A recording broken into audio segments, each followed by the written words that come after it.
Welcome back to the Delaware Way. We continue our conversation now with Delaware Congresswoman Lisa Blunt Rochester. I said at the beginning that I wanted to talk about your personal story, and you had a tragedy in your life that you had to cope with, and for a while, and I'll let you say this, I don't want to put words in your mouth, it seemed like from reading about you, you never knew whether you're going to come out of it or not.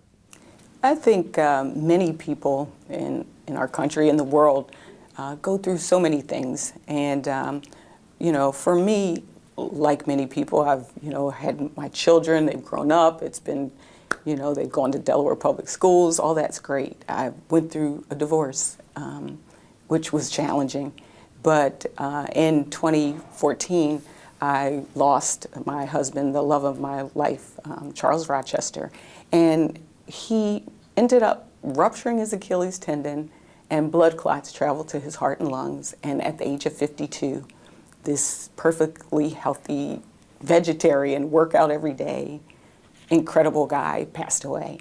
And that changed me.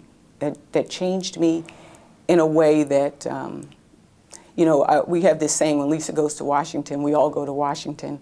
And that is representative of the fact that I hope that people know when I go, I'm taking with me all of these different experiences here in Delaware, all of these personal experiences as a parent, as a widow, as a person who's run an agency, a nonprofit even, and that, that change has impacted, I think, even the way I see the work.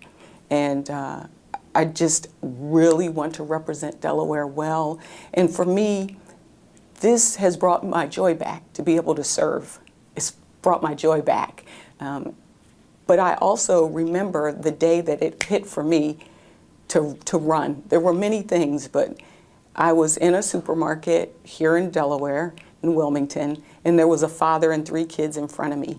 And the father had to put back a bunch of grapes because those grapes were $9. And I said, that's not right. That is not us. That's not right. And I again, it's understanding that a lot of people were just surviving, just like me in that moment. But we're here to thrive. And that's part of my mission, that's part of my goal, is to help us as a state and help us as a country to thrive. For people who are in your situation, I've talked to so many gold medal mothers who lost someone like you lost someone, not in the same manner, but it's equally devastating. I read your story, and it struck me because you left during Christmas, and these people, the gold medal mothers, don't celebrate Christmas because it brings back too many bad memories, and they don't celebrate their birthday because there's someone missing, and it's a deep darkness that many of them can't rise above, and so how did you rise above it? Because I think people can learn from your experience. I tried all kinds of things, counseling. I'm a big believer in mental health counseling. That's important. Spirituality, fortunately I have a lot of people of faith around me that could help to pray with me. But I did other things. I'm a writer, so I wrote a lot. It was one of those things where I was searching to find that thing that would help take away the pain. So I can relate to that. And like you mentioned, the old traditions, I had to create some new. But this week was the first time that my husband loved tuna fish. He didn't eat big meat or anything. That was like meat. And I made tuna fish for the first time since he passed. And there was something about cutting into an onion that was so vibrant, and it just brought back a flood of memories.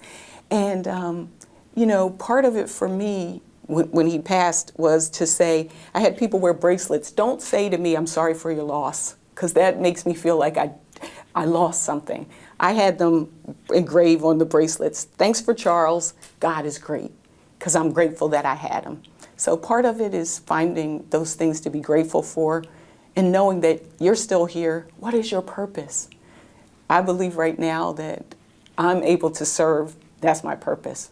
Well, thanks for sharing all that. Let's take a break and we'll come back to politics because I want to find out what's important to you as you go to Congress and your committee assignments. Okay. Agriculture, that's an interesting one. When we continue our conversation with Lisa Blunt Rochester, brand new representative from Delaware in Congress.